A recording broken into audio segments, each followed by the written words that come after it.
Hey everyone, it's Scott Hansen from NFL Red Zone reminding you to watch Sportsballers, the podcast that gets you caught up on everything Washington sports and beyond.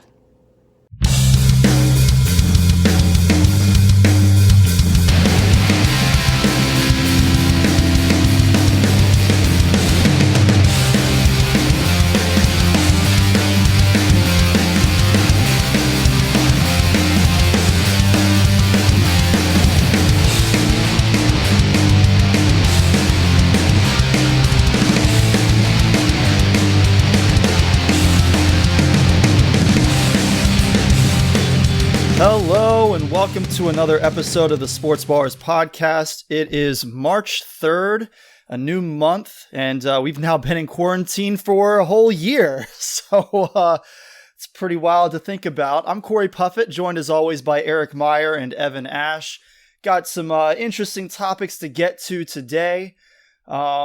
And actually a few mailbag questions. And so I actually want to go ahead and start with those, and then we'll kind of get to the topics that we already had planned. But my girlfriend, Rashonda, had a few questions that she wanted us to discuss, get some of our thoughts on. So one of them is football related, the other baseball related. So we'll start with the baseball one. And that is Albert Pujols. This past week, a former MLB executive, in fact, within the past couple of days, a former MLB executive with the Miami Marlins came out talking about how when Albert Pujols was first, leaving the Cardinals and ended up signing his $240 million 10-year contract with the Angels, he and a lot of other executives believed, and he says knew, that Albert Pujols was lying about his age. Pujols is 41 years old now as of January. He's a native of the Dominican Republic, which there is some history of Dominican players lying about their ages, at least reportedly so, when coming to the major leagues. There was a player back in the mid-'80s who was 19 years old, threw in the mid-'80s as a pitcher. Not, usually something to write home about, but he adopted a new identity as a 17-year-old, and suddenly he shot to the top of some MLB's, scouting lists. Another player, Miguel Tejada, who we all have heard of, he apparently lied about being 17 when he was 19, when he landed a contract with the Oakland A's back in the early 90s. So interested to get your guys' thoughts on this whole situation, and, is this really a big deal? Is it not a big deal? I don't think it's a big deal. It's only a big deal in terms of when the lie was said, right? Like if he's 19 but claiming to be 17, that'll get him much more notice, and that's really the purpose of it. But now, we know he's old for playing baseball. We can see that he can hardly run to first base anymore. So, does it matter if he's 41 or 44? That's I don't think that's relevant right now. But it was, 20 years ago at this point. Yeah, and the indication is that this sort of came up when Pujols signed his contract with the Angels after the 2011 season, which would have him be 31 at the time of signing that 10-year deal. But this former Marlins exec said that every executive in baseball knew that Pujols was supposedly lying about his age, which means that the Angels executives that decided to sign him to a 10-year deal, despite being skeptical supposedly of his age. So it doesn't seem like he really got one over on anybody with regards to that, where he was actually 35 instead of being 31. And so he aged out quicker than most would anticipate. Everybody and their mother, when that contract was signed, knew that on the back end of that deal, Pujols was not going to be any good anymore, because 41-year-old men who've been playing baseball for 20 years aren't good at baseball anymore. Yeah, there's no guarantee that he's still going to be great at 38. So, sure, you're 31, sign him to a 7-year deal, you still might be seeing him, kind of falling off in that last year of his deal. Yeah, and like you said, this has happened before. Miguel Tejada, I remember when that story broke, when I think he was with the Orioles when the story broke, his age was fabricated. But that doesn't change my opinion of Miguel Tejada at all. He's still a terrific player for a long time. He's probably still Evan's favorite Oriole. Back in those obviously, yeah. Yeah. So that's not going to move the needle much. And I also remember a gentleman named Fausto Carmona who pitched for the Cleveland Indians, and his name was not actually Fausto Carmona. It was Roberto Hernandez.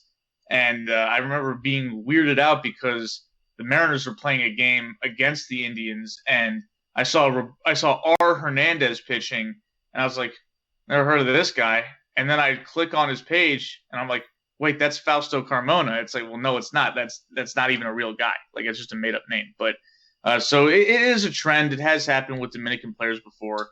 That doesn't mean that we should assume that Pujols lied about his age just because this one guy says everybody knows it, because we've had a lot of people in recent history in other spheres of the world say everybody knows this is true when actually they're just totally making stuff up. So I wouldn't jump to any conclusions. And even if it is true, again, what are you going to do about it now? I mean, the dude had a Hall of Fame career.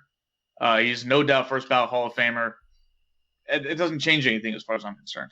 Yeah, and that's the other thing is that, this whole story, at least everything that I've seen about it to this point, is all coming from this one former executive, David Sampson, who made an appearance on the Dan Le Batard show this past week and talked about this. But we're not hearing it from anybody else so far. We haven't seen any documentation or anything that proves that he was lying or that he was knowingly lying, which, honestly, that's where this could potentially be an issue. If he legitimately doesn't lie because there's some issue with, with tracking birthdays or whatever, that's one thing. But if he knowingly lied, yeah, that's kind of a big deal and something that, you may want to keep in mind with some future players when you're looking at signing them to long-term deals like they did with Pujols. But when you're basing this all on one former MLB executive who doesn't appear to have any additional insider information that other executives wouldn't also be privy to, this just kind of seems almost like a hit job of a story. Yeah. David Sampson is this former executive. He was, I guess, not brought back when the Derek Jeter ownership group took over. David Sampson was also a contestant on Survivor, and he was voted out first in his season. I remember that. I saw the name and it triggered a memory, but I couldn't quite place him. But that I do remember that that is the same guy. He's also the guy. Remember when the Marlins were hosting the Braves on an opening day and they had a rain delay, even though their stadium has a roof on it? Because rather than hire a meteorologist, they just had David Sampson looking at his phone. And if you've been to Florida, once, it can just start raining out of the blue. I do remember that now that you mention it.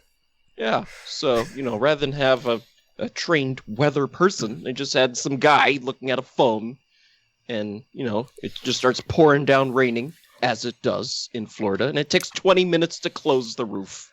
Funny side story, and it's notable because the question came to us from Rashonda, but that season of Survivor, that was the first season that I showed to Rashonda. It was the first of the Brains versus Bronze versus Beauty seasons, and he was supposed to be on the Brains tribe, which there weren't very many Brains on that tribe. Well, I would say half of them were actually called smart. The crap for Brains tribe. But yes, but he voted somebody out because he was nervous, and then that person wasn't actually being voted out, and they ended up turning on him. So that's a little bit notable.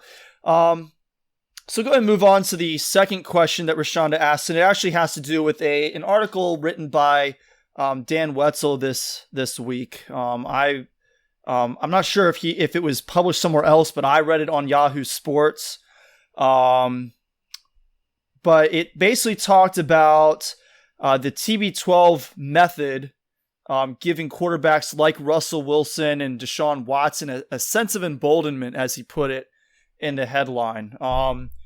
So basically suggesting that Tom Brady, by leaving the Patriots and going to a team that was kind of on the cusp and turning them into a Super Bowl winner is now suddenly making all of these quarterbacks feel emboldened to leave, and also making some of these teams emboldened to take some risks that maybe they would have been a little bit more skeptical about taking, a little bit more cautious with in the past. These big moves like the Rams trading a quarterback that took them to the Super Bowl a couple years ago for a guy 7 years older than him in Matthew Stafford. So I'm interested to get some of your guys' thoughts on it, and then I'll kind of share mine.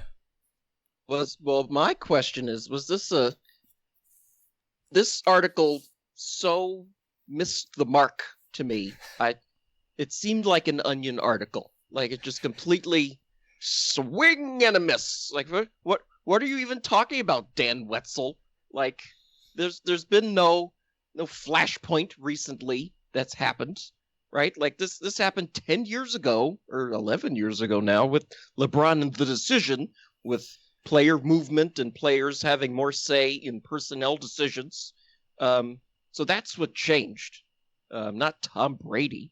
Tom Brady's just one of the people since LeBron to be like, you know what, you guys suck, I'm out of here. And then the Buccaneers, they had a decent team, but just their quarterback in 2019 threw 30 interceptions, and then I think lost 8 fumbles in addition.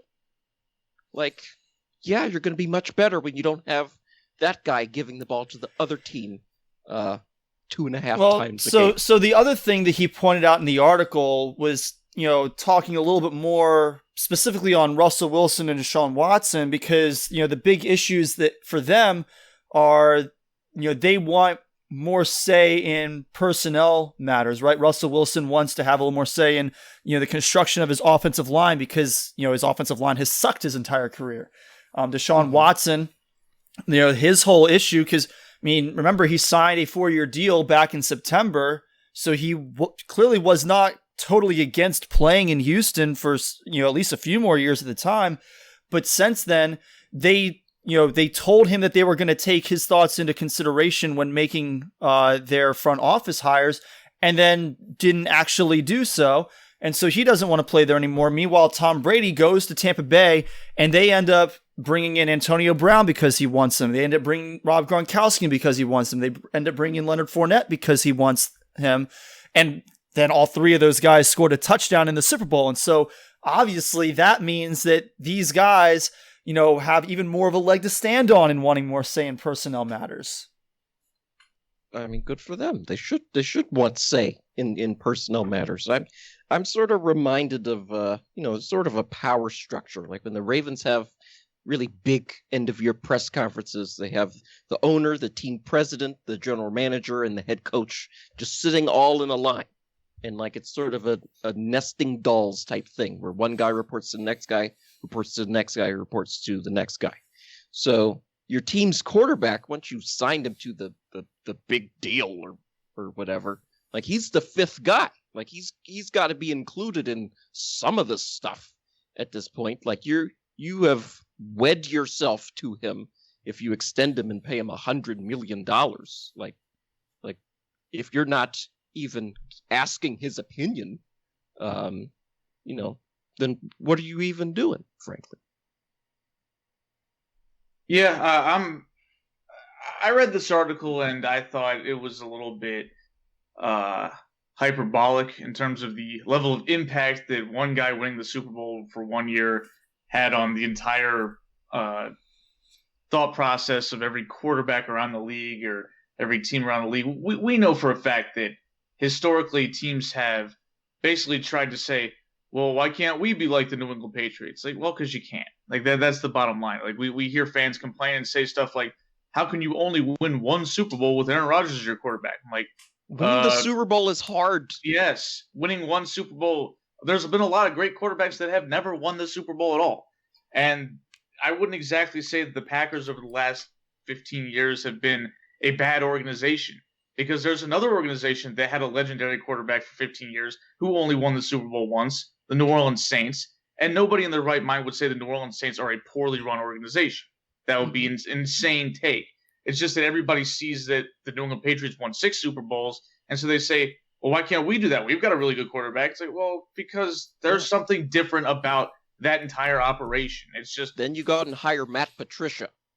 Yeah, exactly. You do stupid stuff like that, and that kind of sets the tone for your franchise. But I do agree with the idea that teams are looking to be more bold with their quarterback transactions, like with the Rams, because the Rams had Jared Goff, who was a pretty average quarterback.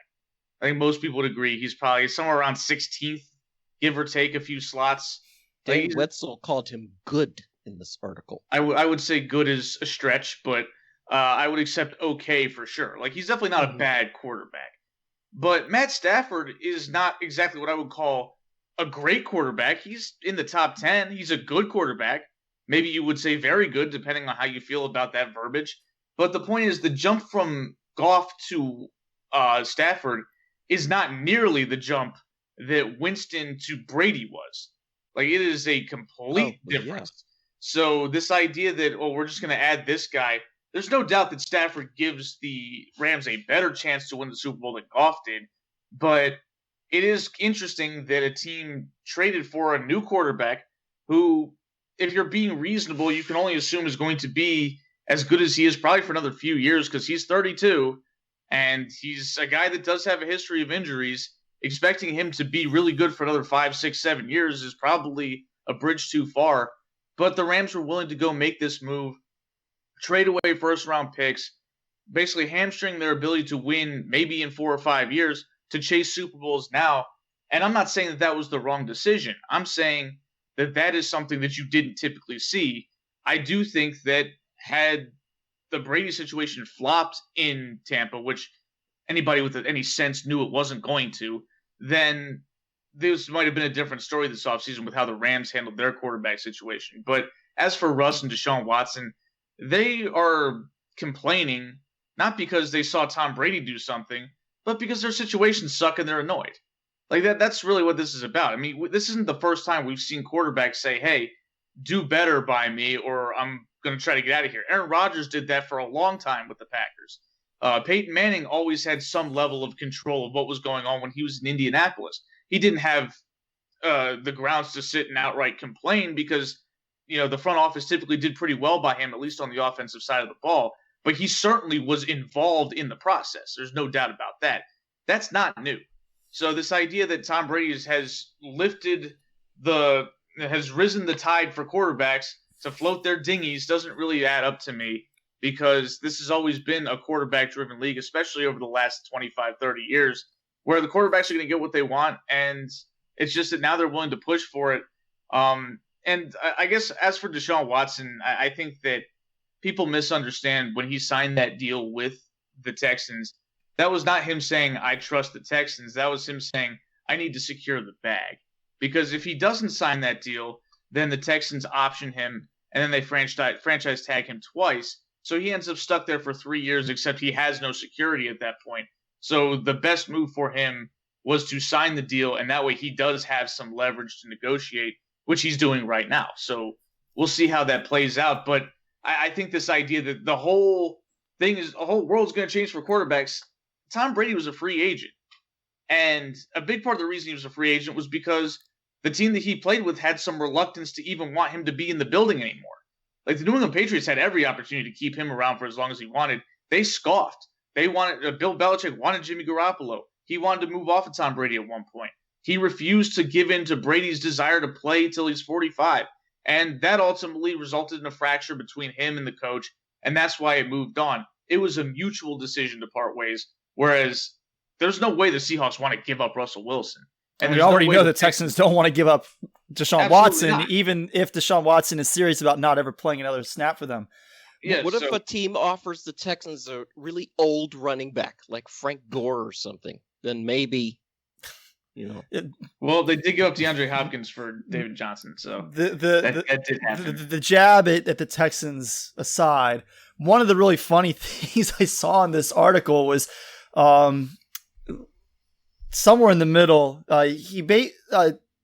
Dan Wetzel basically suggested that here, let me find it real quick. He said, doing what the Rams did, trading away a good 26-year-old quarterback such as Jared Goff to take a more talented but still improving in big games Matthew Stafford, wasn't always typical. What are you talking about? I'd say it's still not typical. It happened one time. Like, this is not a pattern. One time does not a pattern make. And I get my sense about this article is that this year's, potential for a quarterback carousel, because I wouldn't even call what we've seen so far necessarily a quarterback carousel, but we've definitely seen some potential with the rumors revolving around Deshaun Watson and Russell Wilson, with, looking at what might happen with Alex Smith, looking at, what might happen with Dak Prescott in Dallas and whether they're going to extend him or not. It has the potential to be one of the bigger off seasons in terms of quarterbacks switching teams and putting on new uniforms, and that not even taking into consideration the weird speculation that because he did a workout, Drew Brees might be considering coming back next year. I mean, I guess it's possible, but maybe Drew Brees just doesn't want to have a dad bod. Yeah, like that just seemed a little bit bizarre to me, that you're going to take one workout as, oh my God, Drew Brees is planning to come back. But that aside, I felt like this article was trying to take what may end up being a bit of an aberration, a little bit more movement than we're used to seeing in an offseason, and trying to explain it, as, there's got to have been something that caused it, rather than just every so often you're going to have one of these busier off seasons, and every so often that off season is going to really center around quarterback movement. And this is just one of those off seasons, and maybe it's a little bit more movement than we've ever seen before. Maybe it's a little bit less than we've ever seen before. I just thought it was really bizarre to try and say, oh, this is all because of Tom Brady and the Tampa Bay Buccaneers. Yeah, and to absolve Dan Wetzel a little bit, this isn't the first time I've heard this take. Like, I've heard this take from a lot of national pundits suggesting that the Brady way. Those people. Yeah, I mean, yeah, but they're on TV every day, so yeah, sometimes you hear things. And does your TV not have a power button? Like, what? I mean, I watch PTI, and that's been part of the discussion on PTI. Maybe not as blatantly as this, but they have mentioned that there is something to be said about the quarterback shuffle that could potentially happen this offseason. That, like Corey said, hasn't really come to fruition yet. But we're also not even at free agency yet, so we can't really speculate too much. But I do think that it is easy to fall into the trap, because you look at what Brady did, where he leaves the Patriots and he goes to the Bucs and he wins the Super Bowl, and he wins it pretty easily. Like, that was a pretty cakewalk Super Bowl run for them. It's the easiest Super Bowl he's ever won in his career. I mean, he never trailed in the fourth quarter in any of the 4 playoff games. They blew out the Chiefs in the Super Bowl. They were in control of every game come, fourth quarter time. Like, every other Super Bowl Brady won or lost was in dramatic fashion, whereas this one was won by 3 touchdowns. So there is something to be said about being a really good quarterback and saying, hey, that team has a lot of good stuff, but the issue is, again, great quarterbacks and even good quarterbacks don't get to free agency very often because of what I just said with Deshaun Watson, the ability to franchise tag guys to keep them around. It gives the teams the ability to retain their services in a way that the players don't really have much control. So, I mean, and like I said during the chat, I've read a lot of Dan Wetzel's work. He does write for Yahoo Sports. He normally has some pretty good takes. I got no issue with him personally, but this one I don't see it. It's not to the level that he's stating. I see a potential where if this becomes a trend year after year, then you could say, yes, this was the flashpoint, but we're not even close to having that happen yet. Right. But again, like, we're talking about, Russell Wilson and Deshaun Watson have reasons beyond anything going on in Tampa Bay for why they're unhappy in their situations. Right. So I don't, and like you said, Tom Brady, he didn't, ask for a trade. He didn't have to. He was a free agent. So that is not necessarily going to add a sense of emboldenment. The one thing that I might say, Tom Brady's success at his age could potentially do is make some teams a little bit more amenable to taking chances on some older quarterbacks. Now, I would still say it would be kind of weird if that's the reason why the Rams are comfortable going with Matt Stafford, even though Matt Stafford is almost 10 years younger Actually, he's like more than 10 years younger than Tom Brady. But he has some injury history, so there's something to be said there. But yeah, if you start seeing quarterbacks playing later into their careers and teams being willing to take risks and pay big money and sign them to these deals, rather than going with a younger player, that could absolutely be attributed to Tom Brady's success at his, comparatively advanced age. Yeah, but Tom Brady's not the standard, though. Like, that's one thing that I think people need to be careful of, is that Tom Brady's not setting an example. Tom Brady is a freak, right? Like he's not, everybody can just be like Tom Brady. Like, no, you can't. Nobody can be like Tom Brady except for Tom Brady, right? That's just not how that works. I'm sorry. Yeah, it's similar to basketball with the anomaly that is LeBron James's career, where he's in his 18th year, he's 36 years old, and he's still the best player in the world. And it's just like everybody's like, oh, I could do that. I'm like, yes, no, some of these other guys might be able to maintain something close to their prime for a long time. They plan to. Like, I know that Steph Curry has said, that Tom Brady has been sort of an inspiration to him to potentially play at a high level for as long as possible. But that doesn't mean that's also Steph Curry. He's a freak too. He's a freak among freaks as well. So, this expectation that, Matt Stafford's going to be good at 42 is foolish, because look at Brady's contemporaries. Drew Brees is 41. He's looked pretty much thoroughly washed for the last 2 years. I mean, he's had really good teams and a good offensive system around him to kind of keep him afloat, but he's certainly not what I would call an elite quarterback anymore. Ben Roethlisberger's far from that, and he's 39. Phillip Rivers just hung it up, and he was 39. Eli Manning is out of the league. Yeah, he's long gone, and he's just the same age as Phillip Rivers, basically. So the majority of this group of quarterbacks that came up in this era where the passing is a little bit easier and it's a little bit less physical on quarterbacks, and yet you've only seen one guy still thriving in his 40s, and that's Tom Brady. So that kind of proves that this is an anomalous situation and that you shouldn't expect this to be a thing, because, again, there's a reason why Tom Brady is the consensus greatest quarterback of all time. It's because he's doing things that nobody else has come close to doing. That's the way it works. I mean, even Tom Brady's main quarterback rival in Peyton Manning, been out of the league so long, Peyton Manning's in the Hall of Fame now. And yes. Brady's still playing. Yes, and still winning Super Bowls. Yep. So thank you to Rashonda for a couple of interesting topics for us to talk about on the show this week. We're going to go and move Corey, on. Where could people send an email if they wanted to, Yeah, if anybody else has topics that they'd like to hear us discuss on the show in the future, email the sportsballers@gmail.com and let us know what you'd like to hear us discuss. Moving on to some other topics. We'll start with Georgia Tech basketball. Congratulations, Evan. Your Yellow Jackets beat Duke last night. Yes, I couldn't believe it. I also couldn't watch, right? Because if I watch, I'm like, I know we're going down if I even turn this game on for a second. So that just wasn't going to happen. So I checked my phone at 30 minutes after the game had ended, oh, we won. So that was nice. Yeah, I was following the game. Game went to overtime, and the Yellow Jackets jumped out to a lead. And then they got a little sloppy at the end. It's 14 seconds left. They turned the ball over twice when they were up by 6. Oh, my goodness. They were up 6, 14 seconds left. They turned the ball over. Duke hits a 3. They turn the ball over again. Duke misses a 3, gets an offensive rebound. Oh, my God. And then Georgia Tech fouled whoever got the rebound. He went to the free throw line. He hit the first one. He missed the second one on purpose to try to get a rebound to potentially tie or win the game. Oh. But Georgia Tech was able to secure the rebound and hold on and win. Why is it going to be so hard? It's insane. What? I was thinking because I posted on that other chat that we're in.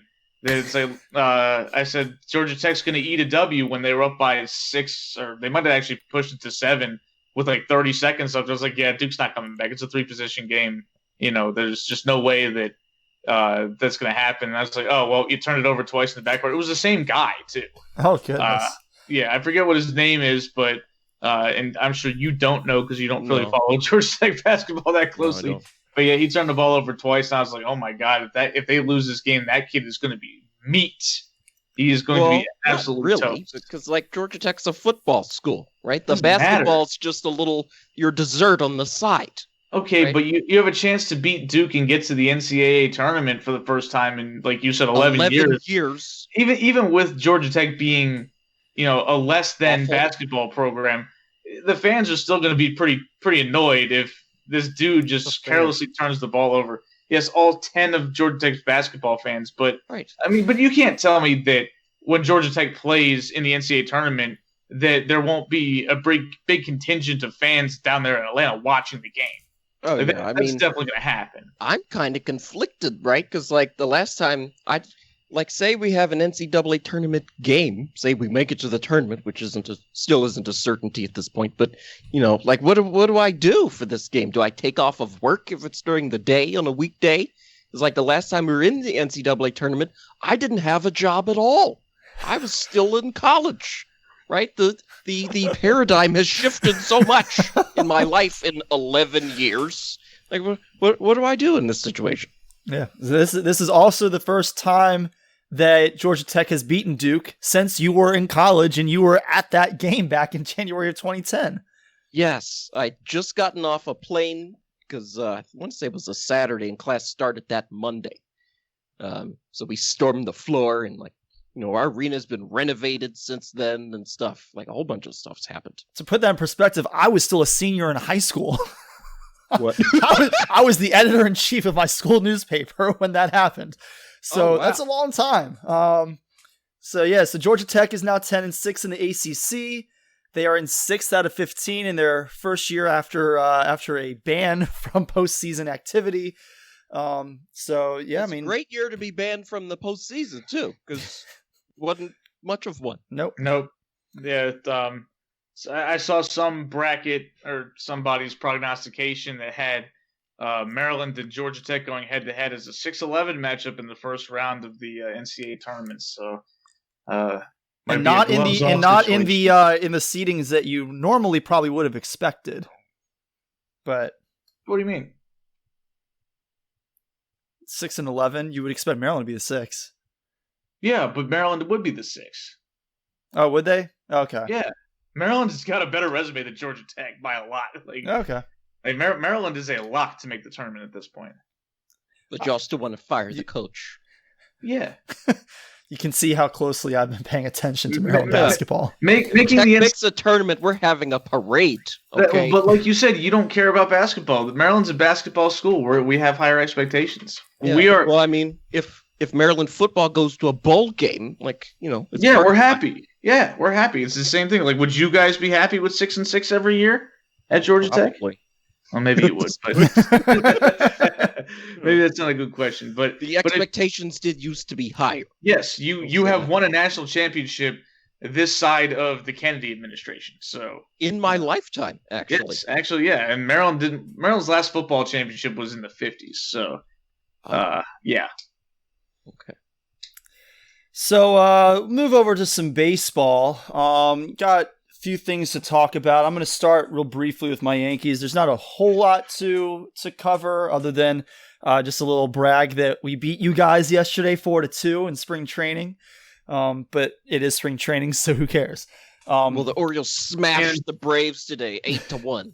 So the main bit of news for the Yankees is that Aaron Boone, our manager, is taking a don't yet have a timeline on how brief, but he's taking a leave of absence to have a pacemaker put in. He, I believe, suffered a heart attack back in 2009, and over the past few months, he's been dealing with some lightheadedness and other symptoms that have had him a little bit concerned, and so he's going to have surgery sometime this week to have a pacemaker put in, and keep everybody updated. We'll see what happens as far as how long it takes for him to come back, but wishing him the best. But I'm interested to get some of your guys' news on the Orioles. Obviously you lost yesterday, but you guys crushed the Braves today. Adley Rutschman had a pretty solid outing from what I've heard. He had an RBI double today. Game was not televised anywhere. I don't understand why. There's 10,000 TV channels, and like people will pay for commercials for anything. So it's free money. You're just like, you know what? No, we're just not gonna have televised games. But it's anytime Adley does anything, like Orioles Twitter just has a meltdown. Like, oh my God, Adley's standing in the on deck circle. Tweet, capital letters. Like, yeah, it's like anytime your dog at home does anything, like he rolls over and it's just like, oh my God, gotta go on Instagram. You know, that's how we are with Adley Rutschman. Rightfully so. We're kind of we're in a situation where he's our great hope. So, yeah. But it was interesting. I watched the highlight of him hitting the double. At first, I was confused because the highlight was obviously shot from probably somebody's phone or something. I don't know who how they got that, but like the sound of the bat crack was well before the visual of him actually making contact with the ball. So at first I was like, somebody taking BP in the cage. I was like, because he heard a crack and then like a half second later, then the pitch actually comes in and he hits it in the gap. But it's always good to see him doing something positive. I remember when he was first drafted back in 2019. And he first got to the pros, like I think he was playing like probably rookie ball or something like that.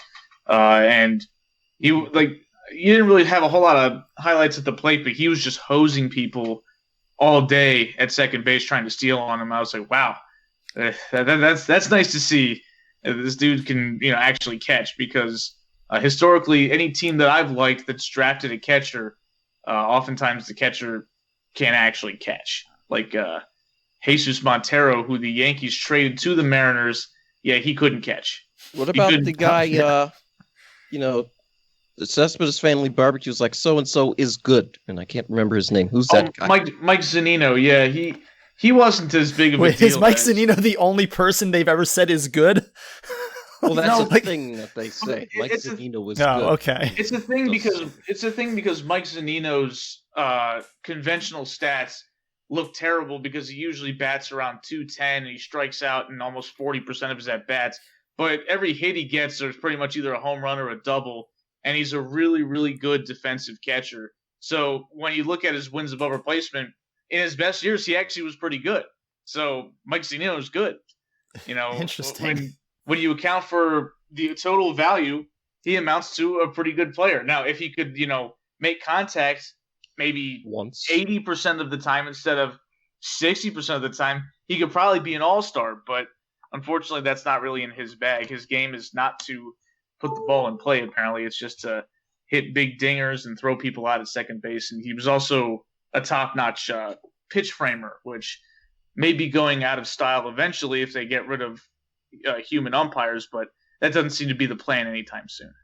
Oh, yeah. Well, back to Adley for a second. Like, when Adley was playing in rookie ball, like, every game he played, it was like the circus was in town. Like, they played a game, I think, at Hagerstown, and that stadium's over 100 years old.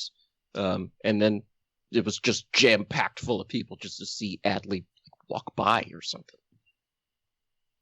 Yeah, I was disappointed with the pandemic. We didn't get a chance to see him, because I imagine he would have been playing at Bowie for part of the time last year. And, that stadium's 15 minutes down the road from me, so I would have been glad to go see him play. But, oh well, I'd be perfectly happy to see him in an Orioles uniform sooner than later anyway. So. Oh, yeah. Yeah. Any other news on the Orioles front? Let's see. I guess the biggest, this is huge news. Chris Davis is day-to-day with a back strain, so maybe he tweaked his back, stepping in the pothole that Ubaldo stepped in was that 2014 or something? Yeah. It's always something with Chris Davis, and it's never good. Never. So, on the bright side, he's out of your lineup, so. Yeah. Well, I mean, he's the highest paid bench coach in baseball history. That's really what he does. In actual things on the field, Cedric Mullins has given up switch hitting and only bats lefty now. He hit a triple against your Yankees, Corey, the other day, against a left-handed pitcher. He got another hit off of another lefty in that game. So, maybe batting left-handed, maybe it'll work out for him. Yeah, if you're able to hit off lefties fine from the left side of the plate, why not? The whole reason that the Ichiro batted lefty, even though he's right-handed, is because he wanted to be closer to first base, and that's why he has so many damn infield singles in his career. Oh, that also helped that he was extremely fast. Yes, absolutely. But the point is, if you can hit lefty off of lefty pitching, why not? You may as well. This was Dwight Smith Jr.'s argument, so maybe there's more to it than that, I guess. Yeah. Well, because there's an obvious advantage to batting right-handed against left-handed pitching, but the downside is if you're naturally inclined to hit from the left side of the plate, it's really tough to learn how to switch hit. And whatever side, because when I was in high school, our best hitter was a switch hitter, and he was effective at hitting lefty, but you could just tell there was a little something extra in his swing when he batted from the right side, because you could tell that was the side that he preferred to hit from. And so if you're in a situation where you've got to choose the trade-off between the visual advantage of being able to bat from the right-handed side of the batter's box to the mechanical advantage you may have for being a better hitter in general from the left side, if one outweighs the other, that's how you make that decision. I guess Cedric Mullins decided, hey, I'm way better at this hitting left-handed, so what's the point of me trying to chase potential advantage when I've already got more than enough just batting lefty? And I think it's the right move. Yeah, when he was batting right-handed, he turned into a guy who just couldn't steal first base. Like he was just a complete nothing batting right-handed. So, maybe he's got a little something batting lefty only now. Let's see. Said Chris Davis. Austin Hayes hit a home run today, claiming he used his dad's strength. His infant baby was in the stands along with his wife. Apparently, Austin Hayes' father caught the home run ball today. No kidding. Somehow. I don't know how that happened. DJ Stewart, who's fat and slow, and his career highlight is having a ball bounce off of his forehead in the outfield. He's hitting the ball this spring, which is different. So... Well, he got hot for a period of time last season after we left him for dead. Well, he turned into Babe Ruth suddenly. Yeah, suddenly he's his OPS was 1,200 something. I'm like, where did this come from? This dude couldn't get a hit in his first 30 at bats, and all of a sudden he's just ripping home runs every time he gets up there. It was crazy. What was the Orioles alternate site last year was down at Bowie? Was there strange lights and noises coming from there in the middle of the night? What was happening to turn DJ Stewart from just being a complete bum who can't back away from the buffet table to Babe Ruth in 2 weeks? Well, he still can't back away from the buffet table, but at least he was hitting. Okay. Yeah, I didn't know what happened there. Yeah, there's no Vladdy Jr. weight loss for him, but yes. That's okay. So, and then you mentioned that some of Austin Hayes' family was in the stands. So the Orioles have had some fans at their home games this spring, which is cool. Oh yeah, well it's Florida, so when you're in Florida, the rules don't matter anymore because there aren't any. But to be fair, they are limiting it to about 20% capacity, so it's not full-fledged Florida, just anything goes right now. Currently, yes. It's not so I said right either. now. Just what are the Rangers and the Astros? They're going to have 50,000 people at their opening day game. What? Yeah. This is absurd.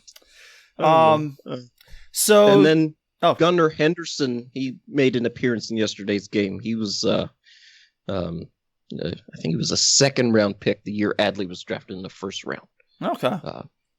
So he's connection to our super fan James from the same area in Alabama. Okay, cool. So James has vowed to become an Orioles fan when the Orioles call him up. So I have saved a screenshot of that text message, James, and I will hold you to this. So I've got an interest. There's some interesting news coming out of Major League Baseball this week. One of them actually isn't really so much this week. It's a new rule for spring training. They're calling it a mercy rule, but it's not really a mercy rule. Essentially, what it is that if you have a pitcher who has thrown more than 20 pitches in an inning, you can just end that inning. That happened with the Red Sox. Their starting pitcher, Garrett Richards, started their game the other day, was getting rocked, had reached 20 pitches, and so the Red Sox decided, okay, we're just going to end this inning, and we're going to go to bat now. And then Garrett Richards came back out the next inning and set his opponents down 1-2-3. And so I went to look back because something sort of similar happened yesterday in the Yankees-Orioles game where in the first inning, John Means was pitching for the Orioles in the top of the first, gave up a run, didn't get out of the inning. And I was looking to see, is that what happened? But no, they brought in Jay Flaw, and then John Means came back out in the second inning. So I have absolutely no idea what's going on in baseball right now because apparently you can just say, we don't want to pitch anymore. It's our turn to bat. And you can take players out and put them back in during spring training. And these are two rules that I pray never, start being incorporated into regular season baseball. Because, well, obviously, oh my God, you don't have to worry about that. But it's spring training. The purpose of spring training is just to get ready for the regular season. So, if you can make up the rules as you go, right? They're just trying to get ready for the regular season. These games don't count, and it's not worth getting worked up over. Yeah, it doesn't matter at all. Yeah, the priority is to make sure that the pitchers don't, blow their arms out and things like that. And you don't want a guy out there pitching for 30, 40 pitches. He's getting rocked. And you don't want to have to pull him out of the game because, you want him to get his work in too. But, I get it from that standpoint. But a sort of side note, Garrett Richards, man, whoa, I feel bad for him because he used to pitch for the Angels. And I think he was a rookie in 2014, and he was having a terrific season pitching for them. But then he had this really weird and awful knee injury when he came off the mound to make a play, and it's just his career's just gone sideways since then. So I hope he's able to get it together and be able to maintain some level of health because he's bounced around quite a bit since then. I think he was with the Padres for a couple of seasons where he could barely get on the mound there too. So hopefully he's able to get right. Some more news in baseball for this upcoming season. Video is returning for the players in the dugout. They're going to start allowing them to have tablets again. And my understanding is that they're going to, they're going to take whatever camera angle they have and cut out the part where the catcher is giving signals. But this will allow players to, again, be able to go into the dugout between innings and between at bats and look at their mechanics, see if there's anything that they are, being, kind of lazy on as they're bringing, the wrist through or whatever it might be. Something that was a big complaint last year by players was that, they were used to being able to go in and kind of fix little, tweak little aspects of their mechanics mid-game. It's not so much trying to look for the signals, although certainly, obviously, we know some people were using it that way. It was really to be able to see what issues they were having with their own mechanics to fix them. So, what are your thoughts on that, Eric?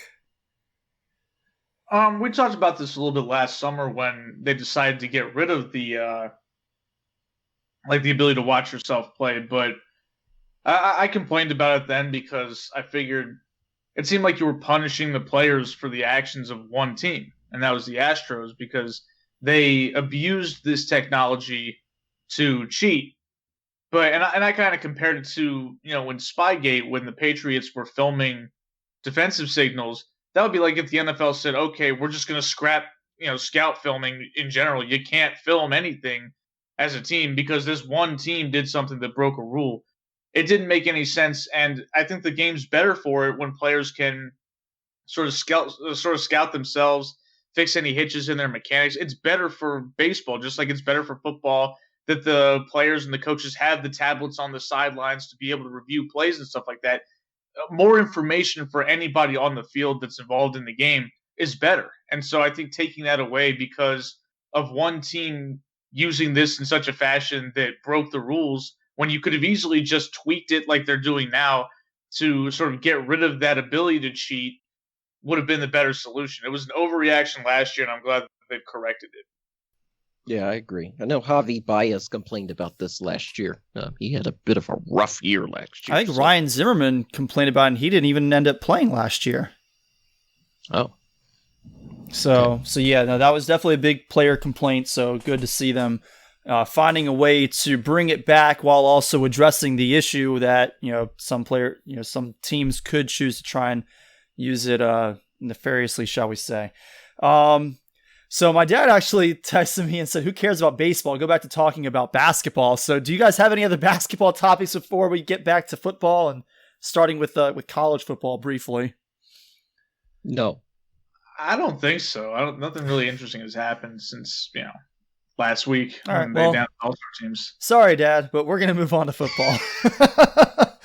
So just very briefly on the college side of things, there's not really, I guess there are some games going on, but the big news this week came out of the University of Texas with this whole controversy around the Eyes of Texas, which is their alma mater at UT.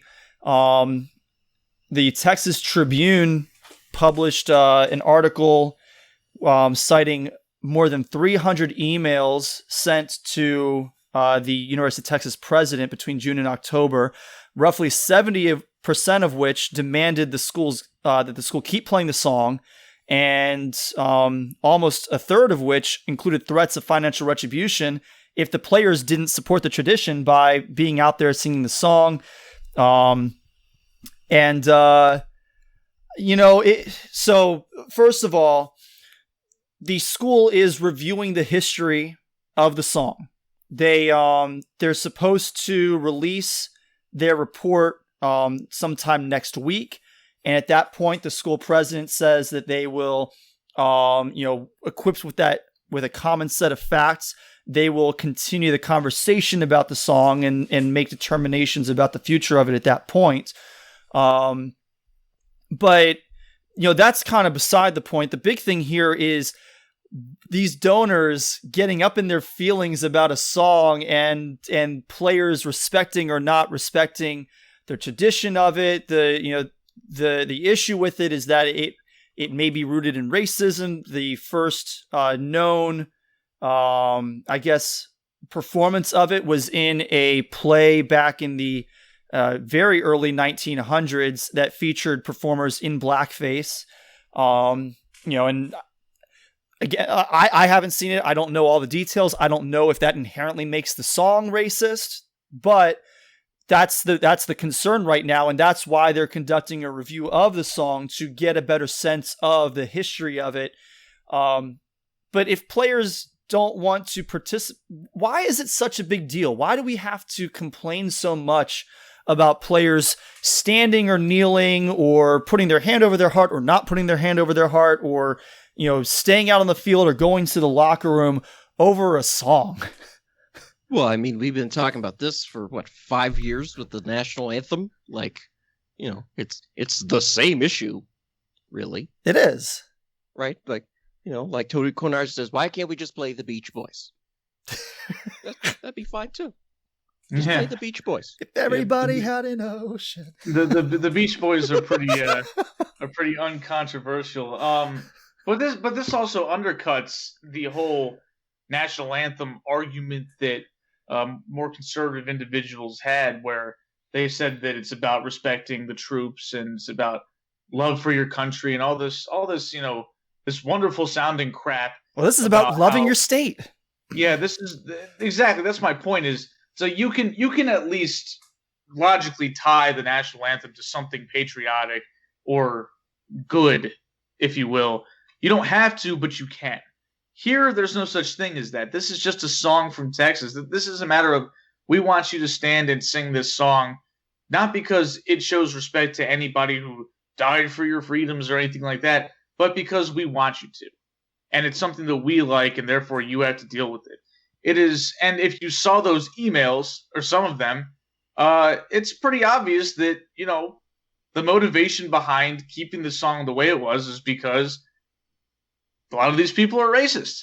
I mean, the person that says that, black people are free to leave the state and go anywhere else, but we're going to keep our song. I'm like, okay, well, maybe you should rethink that, because what you're doing is alienating a group of people because you're insisting on maintaining something that very well could be extremely offensive. I mean, it doesn't make any sense to be so attached to a damn song. But here we are. Again, same issue, just a little bit of a different flavor. And, I first heard about this back in November. I was driving into D.C. listening to a podcast, and it was Bomani Jones was talking about this because he's a Texas fan. And so this is an issue kind of close to his heart. And so he was talking about how Tom Herman, the former coach of Texas, sided with the players about this. And, it was basically agreed you have to side with the players. You can't lose the players no matter what. If you lose the players, you're done. You're probably done anyway, but if you lose the players, you're done forever in any job. So he sided with the players. He gets fired. Steve Sarkisian gets hired. And pretty much the first thing he says out of the press conference is, we're going to stand and sing the song. I'm like, you weren't hired supposedly to be in charge of the marching band or the choir singing the stupid song. Your job is to coach the football team and get wins. And yet, when Jim Tressel was hired, the first thing he said was in 300 and however many days in Ann Arbor, we're going to beat the team up north or whatever. That was his focus and the main point of what he said in his press conference. But this guy, Sark's we're going to sing a song. We're not going to win. And proudly, too. Oklahoma, right? We're just going to sing a song. And it's sad, though. It's sad, though, because I don't give Sark a pass for that take, but I also know that he only said that because he felt like he had to. It was definitely not something – he's definitely not Mr. Passionate about the eyes of Texas. He couldn't care less about the stupid song. He's trying to appease the people that pay his salary because he knows damn well that those people down there in Austin, Texas have a ton of money and they can fire a coach anytime they want. They just proved it with Tom Herman, despite the fact that he had a huge buyout. And Charlie Strong as well. Huge buyouts plus a COVID season that hurts their revenue, and yet we still have the money to get rid of people. So they're perfectly happy to can you if you don't fall in line too. To the university's president, I guess to his credit, he said that the emails he's received from these boosters don't bear any influence on any aspect of their decision making. Now, those are just words, but I can respect wanting to wait until you get the review of the song to actually kind of have a set of facts to make your decisions on. The big thing is going to be looking at, okay, how does that conversation end up going, once those facts are out, right? If it turns out that this song was based, itself in racism, is there going to be an attempt to explain it away, or are you going to actually use that as a part of your decision to, either amend the song, get rid of the song, replace it, or at the very least, allow the players the right to say, yeah, I am not going to stay out here and be a part of this tradition. I mean, we also have to be real with ourselves as Americans and be like, there's a whole bunch of stuff in this country that's rooted in a history of racism. And we can't just sugarcoat that away and just oh, well, that was 2 centuries ago at this point. These are serious issues that need to be addressed head on, and they can't just be brushed away or flatly ignored. Yep. Or in this case, encouraged. Yeah. I mean, again, I find a problem with the fact that the first reaction from boosters is to when the players say, we think this could be racist and we don't want to participate in this, is to respond by writing racist emails to the school's president. Probably not the time to flex your racism when you're being accused of racism. Right. That's not going to help you win your argument. But I guess when you call all the shots and he who has the goal makes the rules, that's the way it goes. But it certainly was not a good look for the school's publicity with regards to this issue, and it could alienate recruits. I mean, to the one clown that said, hey, these black athletes can go over to Oklahoma or whatever. I'm like, yeah, good luck They with have that. been. Exactly. That's why y'all keep losing. That's why y'all getting your ass whooped every single year, and you haven't won the Big 12 in God knows how long. It's because Oklahoma's getting all the good players. Yep. So we'll turn our focus to the NFL. Some really just kind of an evolving situation with the former now Kansas City Chiefs assistant coach Britt Reed, son of Andy Reid. A lot of you may know that in the days leading up to the Super Bowl, he was involved in a 3-vehicle crash. He crashed his truck into 2 vehicles on the side of a highway near the Chiefs training complex next to Arrowhead Stadium. The crash injured 2 children, including one who suffered brain injuries that have left her unable to speak or walk. It's likely right now the belief is that it could be permanent brain damage and that she may never be able to speak or walk again. Regardless, Britt Reed not only admitted to having 2 or 3 drinks to investigators, but he also admitted to having taken Adderall before the crash. So he's prescribed Adderall. There's nothing wrong with taking it, but Adderall and alcohol do not mix. Alcohol is a depressant.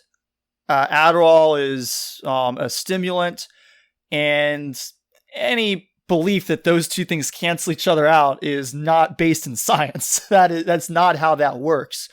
It's one of the it tends to make you very jittery. It can actually lower your focus and make it more difficult to make decisions. So, this is really bad. The attorneys for the family of the girl who was injured have said that they are going to be pursuing the most serious charges that they can against Britt Reed.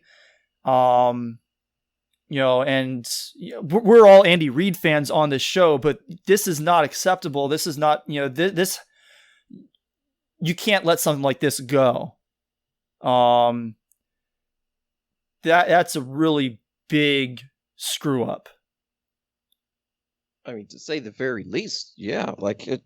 You shouldn't drink and drive ever, right? Like, what are you doing? If you're old enough to have a drink, you're also old enough to decide, like, I need to make sure I have a safe way to get home. I'm not going to endanger anybody, endanger myself.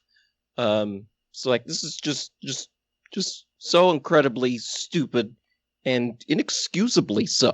Like, this little girl has permanent brain damage because of your bad decision making. So I mean, yeah, they should, the family and the lawyers, they should pursue the toughest charges possible. And like, I have no sympathy for Britt Reed. There's no woe is me when it's self-inflicted, right? Like, what are you even doing? I mean, you don't have to be a grown-up to know better than to do what he did. This isn't Britt Reed's first time around the block here either. He's had a history of legal troubles. This has happened before? I don't know if he's been caught drunk driving or driving while intoxicated or inebriated or whatever, but he's had a history of criminality, to say the least. He's done time in prison. He's done time in prison? Yeah. Him and his brother, who's deceased, they've had some issues with drugs and alcohol in the past, and so it's a shame that this happened again. But I agree with Evan. You do this, I don't know what to tell you. It's on you. You're responsible for this little girl's now seemingly permanent damage to her brain that's going to limit her ability to function in life for the rest of her life. Her family has every right to take him to the woodshed, and I hope that he's not able to get out from under it because of who his dad is or how much money he has or anything like that. He deserves to pay the full price for this because there's no excuse. I mean, if you've been to prison for drugs and alcohol issues, how do you let something like this happen once you've gotten out of prison?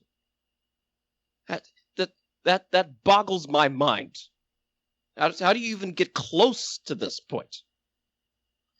It's a fair question. I mean, I don't have an answer for you because I can't relate. I can't relate to being this stupid, and this is destructively stupid, and it's just another moment where you can look at it and you can say, what the hell are you thinking about? And this is why you don't act like this, because it will affect other people. I don't give a damn if you go out and you drunk drive and you wrap your car around a telephone pole and you die. Don't care. But if you go kill somebody else or hurt somebody else, that's where it becomes a societal issue. It's not about you. It's about the people around you. And this individual clearly had no concern about the people that he was around, and somebody paid the price for that. And so he deserves to suffer for that. He needs to suffer consequences for that. Zero sympathy, period, end of story. He should never have a job in the NFL again. That goes without saying. He should get a job in the NFL after the first issues. There's nepotism. Oh, well, yeah. That was a dumb question. Yeah. It's obvious. Yeah, that's why I was with the Chiefs and not somebody else. Yes. In brighter news, let's talk about a couple other things before we wrap up the show. So, J.J. Watt signed a deal with the Cardinals and has received a blessing to wear number 99 with the Cardinals. It was I forget the name of the player who wore it before. He was a Cardinals legend, and his daughter has given J.J. Watt the go-ahead to wear number 99 with Arizona. But that's now two players that the Houston Texans have lost to the Cardinals for nothing. Literally nothing. Who was the Cardinals legend? I mean, the Cardinals have been around for 90 years at this point. What legends do they have? So his name was Marshall Goldberg. I've never heard of him. I thought that was an oxymoron too when I heard Cardinals legend. I'm like, he was a star on their 1947 championship team. Oh, okay. Yes, him exactly. That guy, yeah. I was gonna say Cardinals legend Stan Musial. Like, what are we talking about? I mean, it was a championship team, so yeah, their one championship ever. Yeah, back when that would make him a Cardinals legend, would it not? Did they beat the Pottsville Maroons to win that championship? I don't think the Maroons were around in 1947. Yeah, Cardinals legend. I don't know. I mean, I'm sure this guy was great, but like, yeah, the Maroons were done by 1928. So, oh, okay. My point remains. It's been a little while for the Cardinals. Well, regardless, anyway, highway robbery in Arizona as they steal yet another hot commodity from Texans. They got Nuke last year. Now they got J.J. Watt. Who's next? Deshaun Watson. Well, maybe. I mean, they have Kyler Murray, obviously. So, like, I'm being facetious about that, but my goodness. I mean, like I said earlier, all the I think the Jets or the Bills or somebody just throw in Frank Gore and Deshaun Watson. There you go. That's all we need. I mean, I would say the Cardinals could probably trade like a backup running back for Deshaun Watson and then trade Kyler Murray to somebody for like actual good players. They could probably trade David Johnson to the Texans again, even though they don't even have David Johnson anymore for Deshaun Watson. Well, I mean, J.J. Watt was a free agent, thanks to the Texans just getting rid of him. Right. But like he could sign wherever he wanted. He signed with the Cardinals, he said, because they have a good chance. They have like the best chance to win. I'm like, I don't know about that. Like we've joked about just a few minutes ago, how the Cardinals never win anything ever, except in 1947. But their division is loaded, right? Like, I mean, the Seahawks won the division last year. They're not going anywhere unless they get rid of Russell Wilson for some reason. The 49ers were just in the Super Bowl 2 years ago, but they got everybody injured in like week 1 in the 2020 season.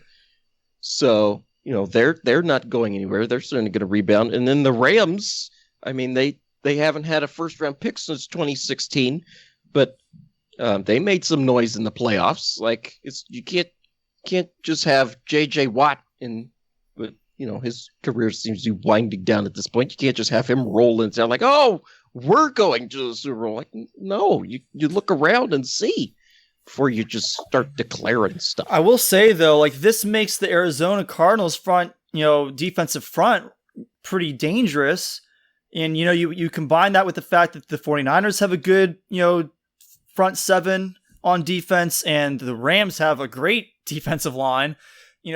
This does start to maybe make me a little bit more nervous about Russell Wilson being in Seattle, because if they don't listen to him about the offensive line this offseason, he's not going to want to deal with 6 games now against division rivals with amazing defensive lines who are just eating him for breakfast. Mm-hmm. Yeah, he'd rather go to the Bears. Yeah, that's desperation right there. Get me out of here. He'd rather play for Chicago. That's wild stuff. So I looked up Marshall Goldberg. Apparently, he was a fullback. He was a one-time Pro Bowler, where in his one Pro Bowl season, he rushed for 427 yards and 3 touchdowns. My point is, nobody had worn 99 for the Cardinals since him. Did something happen to him that made him more of a legend? I don't think so. And the funny thing is, he actually only wore 99 for the last 3 seasons of his career. His Pro Bowl season, he wore 89. And then in 39, 40, and 42, he wore 42. But it was only his last 3 seasons where he was on the back end of his career that he wore number 99. So, I mean, again, I'm sure the guy was a good player, but it just seems so peculiar that you would, not have anybody wear it, since Stalin died, because of him. Yeah, it's like, oh, Stalin died, so we gotta keep this going. But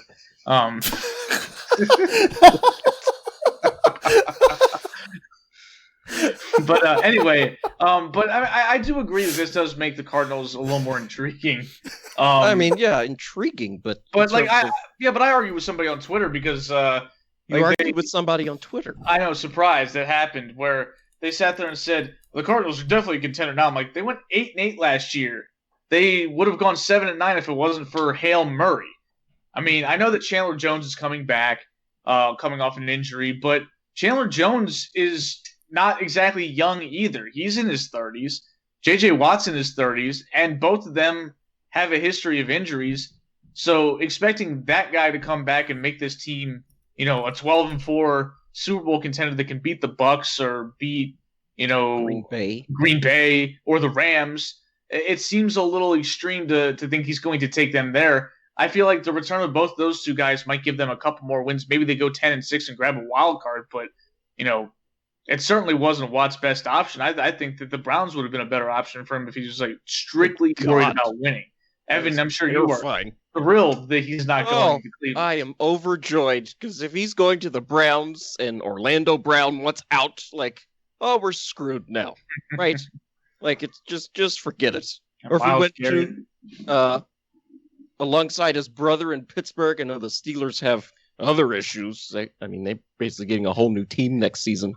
But still, the 2 Watts next to each other, on the same defensive line, that is terrifying as well.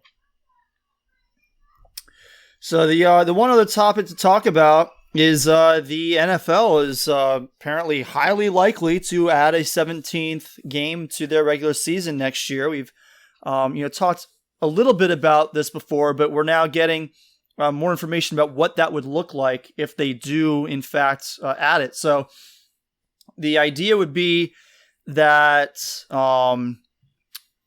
you'll have you'll still start the season the week after Labor Day, and it would be 17 games in 18 weekends, no additional buys. So the Super Bowl will be pushed back a week from February 6th to February 13th, which would be the latest Super Bowl in history.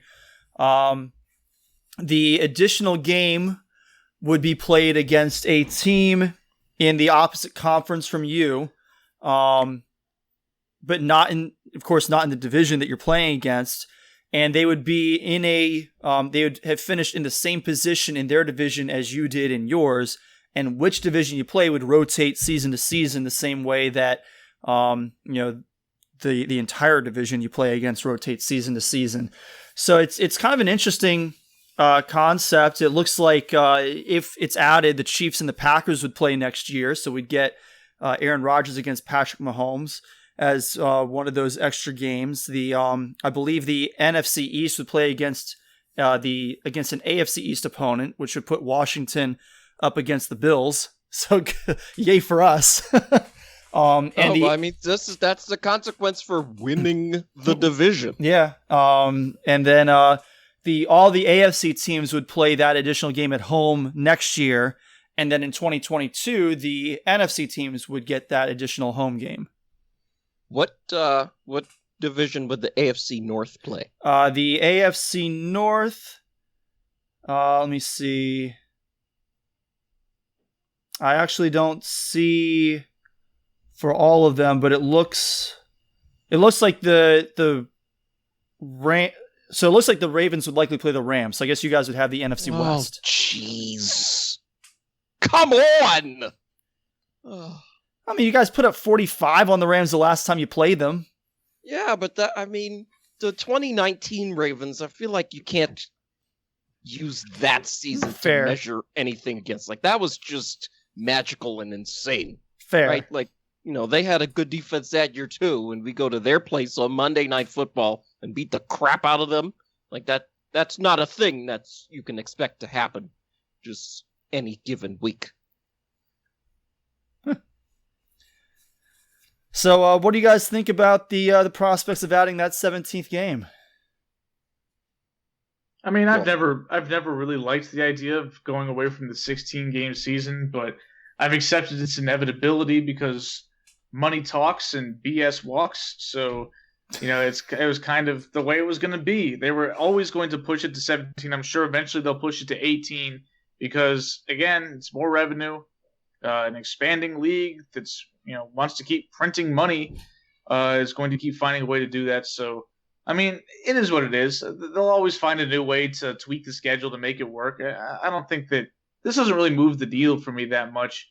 It certainly will change some stats in the way we look at certain records, like it always does when an extra game is added. You'll likely see people making more runs at things like Eric Dickerson's rushing record potentially, or Peyton Manning's passing yardage record. I mean, he only passed Drew Brees by a yard when he did it. So by 1 yard, really?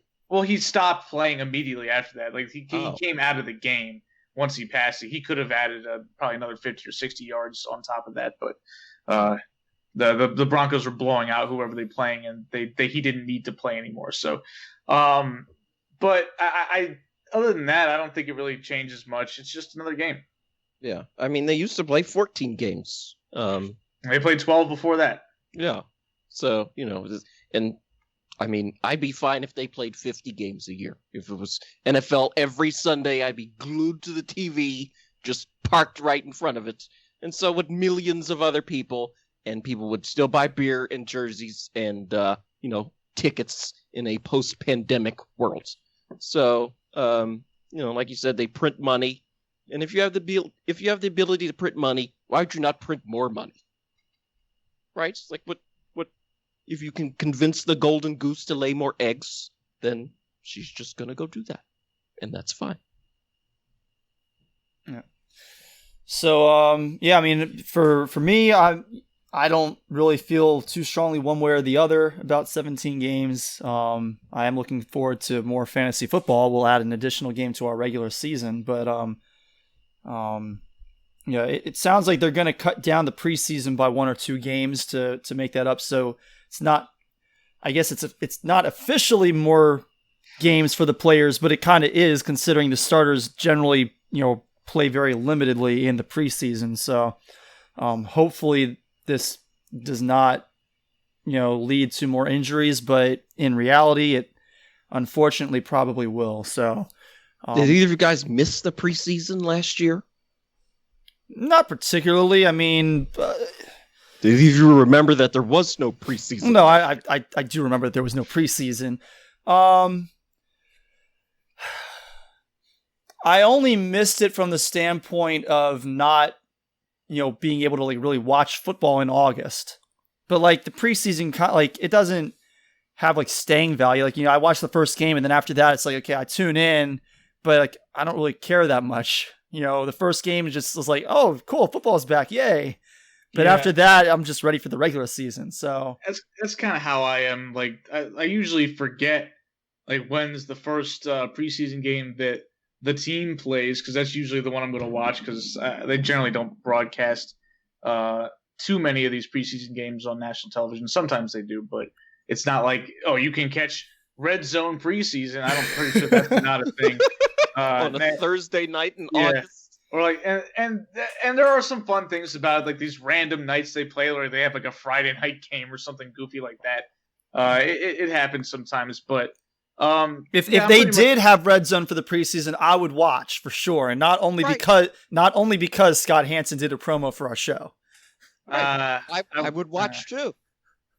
Absolutely. I wouldn't. What else are you going to be doing? Watching baseball. It's baseball season. What are you talking about? I mean, but still, it's the Red Zone. I mean, get more Red Zone. No, Red Zone is great because I get all of the games that matter. I don't care about the preseason enough to sit there like a fat ass on my couch and just watch 7 hours of commercial-free preseason football. That's not really going to work for me. It's not that valuable. Does any of this really matter, right? Like, it's just a bunch of people you don't know playing a sport hundreds of miles away from where you are. Like, but it's not. How is that important? To me, it's not particularly entertaining though. Like I'm like Corey. I turn on football on some random day in early August, and it's like, oh hey, Washington's playing, and it's kind of cool to see football back. It's been a little while. It's been 6 months since I've seen pro football. And then after the first couple of drives, it also doesn't help that Washington usually sucks and their first couple of drives look terrible. And you're just like, oh yeah, they look exactly the same. Click, turn it off, let's watch something else. But yeah, I do get like for some brief moments. And then I guess week 3. When you have kind of the dress rehearsal. Yeah, and I particularly like it when the Ravens and Washington play against each other in week 3. Because there is sort of that fake pseudo rivalry that comes out where it's like, hey, it's these guys that kick our ass almost every time we play them. In this all-time series, the regular season, tied at 3, because the Ravens have had some issues for some reason against what's now called the football team. Is it really 3-3? I think so. I think it might be. Because 2016 was an unmitigated disaster. Figured out how to lose. It is, yeah. It's 3-3. Yeah, I forgot about 2016. I know 2012 was the RG3 got hurt, and then Kirk Cousins came in. Yes. Oh my God. But yeah, no, we won in 2016 as well. Right. So, but the Ravens are perennially better than Washington, so we always go into that preseason game expecting we're about to get our asses handed to us. Oh, well, and we usually do in preseason. Yeah, the Ravens haven't lost a preseason game in like 5 years. So the most discouraging Washington-Baltimore game was in 2008 when the team was, I think they were 6-4 at the time. Like they started 6-2 that year. They looked really good, and they had all this hype going on. And they actually started playing some actually good teams. They played the Steelers, and the Steelers kicked their ass. And then they played the Ravens, and Joe Flacco was just throwing all these bombs all day. And I'm like, what the hell's going on? This team's falling apart at the seams. Like that was pretty much the beginning of the end for any playoff aspirations that Washington had that season, where it was just like, it just completely came unglued. I mean, so the Ravens have a 4-year undefeated streak in the preseason, and I guess technically 5 if you include the no preseason in 2020. Well, he said they haven't lost in 5 years. Yes, so there you go. Yeah, like it's freakish how they always win, and there's been like 2-point conversions with no time left, and Ravens win by 1 by defending one of those. Like it, I watch the Ravens preseason games religiously. Like that's appointment viewing. There's only so many of these. I watch the whole thing, even if it's Trace McSorley out there or hey, some you other never guy know. whose name I can't remember. RG3. You never know. Trace McSorley might go out there and play and get hurt, and then have Lamar Jackson finish his business in the John and come out and save the day. You never know. This guy could matter. Yeah, we might need Trace McSorley. Yeah, he picked up a couple first downs in that game, If he had gone 3 and out or thrown a pick, you guys would have lost. He threw a touchdown to Hollywood Brown on Wednesday Night Football against Pittsburgh. So just very briefly, quick bit of history here. So as the NFL looks to reduce the preseason from 4 down to either 2 or 3 games, while adding a game to the regular season, the same thing happened back in 1978 when the regular season was expanded from 4 to 16 games. Some people may not know that preseasons were 6 games back then. Mm-hmm. So, just kind of interesting. I cannot imagine there. Just six games of football that doesn't matter at the end of the year. No other sport has, 6 weeks of preseason anything. Like spring training starts in mid-February, but the games don't typically start until March. So you get a month of actual games. In basketball and hockey, it's the same way. I don't need 6 weeks. I don't need a month and a half of exhibition. Come on. That's too much. Yeah. I mean, maybe that's from a time when the players weren't paid, a whole lot of money. So they needed to be plumbers or whatever in the off season. So they needed all this extra time to get in shape. Maybe that's what that was for. But now, it's a 365 day a year kind of job. You need to be, a chiseled from marble physique all year round. Yeah. So I think that's pretty much all the topics that we have for this week. I don't know if either of you guys have any shout outs, or, we're at an hour and a half. We're actually a little bit under an hour and a half. So a little bit shorter than a lot of our episodes have been recently, but, any shout outs from you guys? Shout out to my friend Ben Koss. It's his birthday today, March the 3rd. Happy birthday, Ben. So he's never going to listen to this, even though I've sent him the link multiple times. But my own family doesn't listen to this show. So, that's fine. You're just mine. Apparently Corey's dad does. Sometimes. But, yeah. I guess I got a shout out and rest in peace to former Orioles manager Joe Altobelli, who passed away. Yeah. Altobelli was the manager of the Orioles when they won the 1983 World Series. He took over for Earl Weaver. That was his first year as their manager. Yeah. Yeah. So it's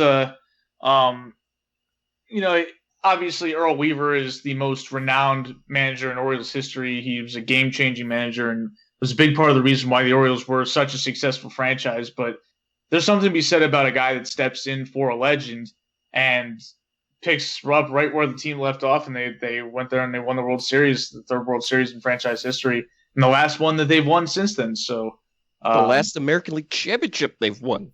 Yes. It's, right? They played the White Sox in the CS and the Phillies in the World Series, and both of those stadiums are parking lots now. So, that happened. Yep. It's been a little while. All right. Well, no shout outs come to mind for me. So I'll go ahead and wrap things up. If you enjoyed our show today, be sure to hit that subscribe button on whichever podcast service you're using. If you are listening on our SoundCloud page for whatever reason, or you're listening to us on Facebook right now and aren't always available to listen live, be sure to subscribe to us on Apple Podcasts, Spotify, Google, or Amazon. We're on all those. If there's another podcast service out there that you use for shows and that we are not on, I promise it's not because we just don't want to. It's because we legitimately don't know about it. So let us know, and we can get our podcast over onto that service as well. You can follow us on Twitter. Our podcast handle is @SportsBallers18. You can also follow us individually. I am @Corey Puffett. Eric is @Quagmire67. And Evan is @Evan_Ash13.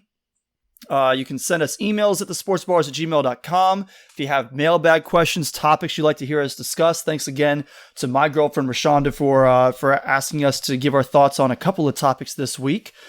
And I think that just about wraps things up. If you were able to listen to us live, thank you so much for joining us. If you're listening on the recording, thank you for listening to us there. You can like our podcast or on whichever app you're using, or I guess you could dislike it if you really don't like it. Leave us some feedback. Let us know what we can improve upon. Let us know what we're doing really well. Whatever you wish to convey to us. So that'll do it for this week's episode. For Eric and for Evan, my name is Corey Puffett. This has been the Sportsballers Podcast, episode 133. Thank you so much for listening, and come join us again next week.